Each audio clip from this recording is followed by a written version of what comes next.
This is my 95 Dodge Ram.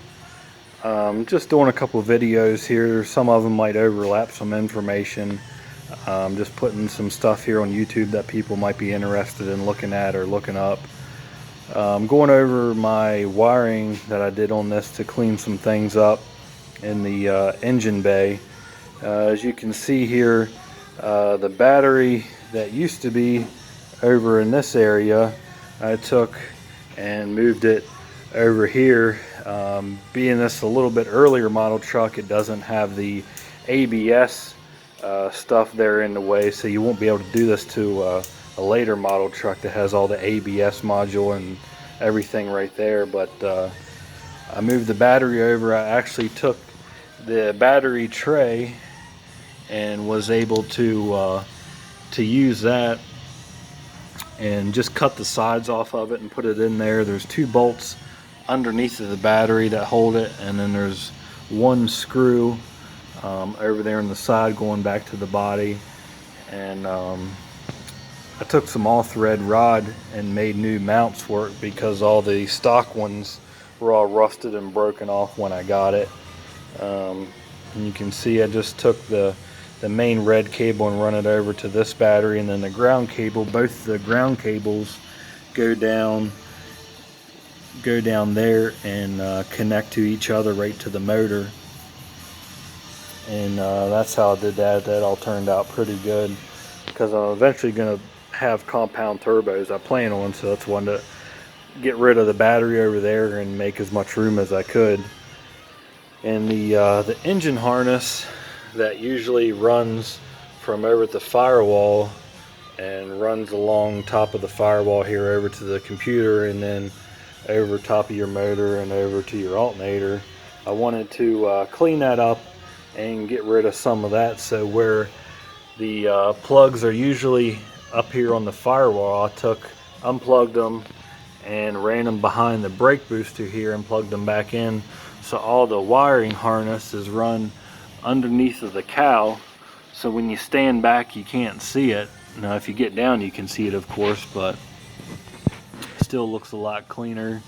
And have some other temperature sensor for the transmission wires, and EGT sensor, and the purple wire that I have going over here. I'm going to make a lockup switch for my transmission here eventually when I get to it. But I took the wires all out of the loom and taped them up with electrical tape, make it a little bit smaller and compact. And then the engine harness that runs over top of your motor here, you can see right there, I run it here beside the injection pump, underneath of the lines, and between the injection pump and the head right there, runs over there. And then you just have your one wire that goes over to your fuse box, and then you got one wire going to your battery. And then the rest of your wires you can see run underneath of there. I got nice wire holders to hold all the wires so they're not moving around and rubbing or anything. Comes underneath of your head there and runs right beside the alternator, behind the alternator, and over, and you know, hooks up to your alternator and your AC wires and all. And I think it turned out pretty good. It's really clean. You can't see any wires on top of the motor looking at it. And I mean, this truck's not perfect, and eventually I'm going to take this cab off, and I have a 48 diamond teeth truck cab that I want to put on here and sell the flatbed and get an old truck cab, something like a diesel rat rod, like the Las Vegas rat rod Steve Darnell Welder Up does over there. He does some pretty cool stuff. That's kind of where I got inspired to come up with this idea, but who knows when I'll get to that. But I already have the truck cab and most of all the other parts. It just takes time to do it. I want to use pretty much the frame and suspension and everything, and all like that. But that's pretty much how I cleaned up the wiring under the hood. If hopefully that helps somebody out. On the heater grid, when I got rid of that, I actually went back to the wires that connect into the plugs over here and the plugs over there, and actually disconnected them right from the plugs. And you can see I got rid of the air intake temperature, the relay right there that goes to the heater grids. I got rid of that. All the wires I went right back and actually pulled them out of the plug, so there's nothing there at all. And when you're doing this, there's going to be a black and green wire that's a main power wire to your fuse panel that is kind of like key on ignition power.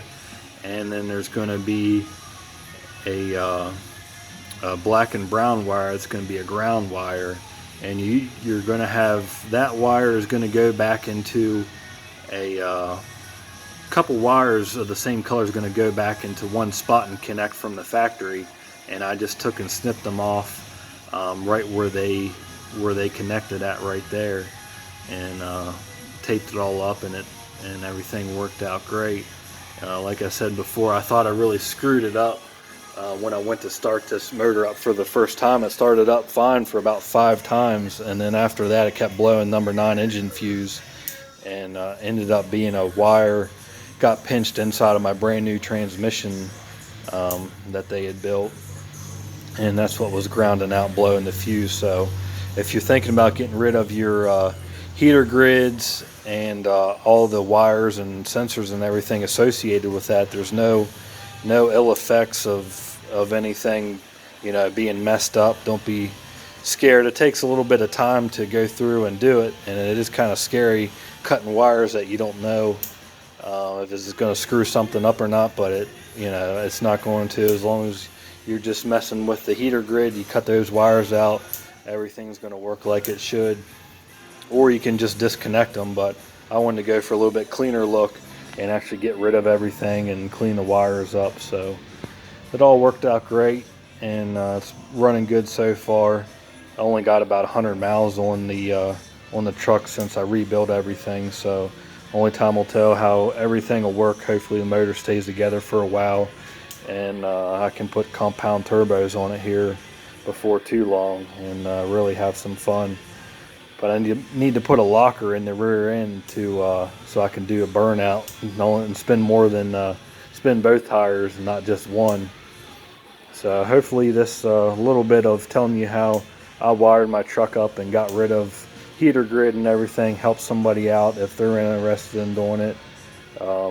It just takes time, and it's a little scary cutting the wires out, but as long as you're only messing with the heater grid, everything will be okay, and clean things up a lot.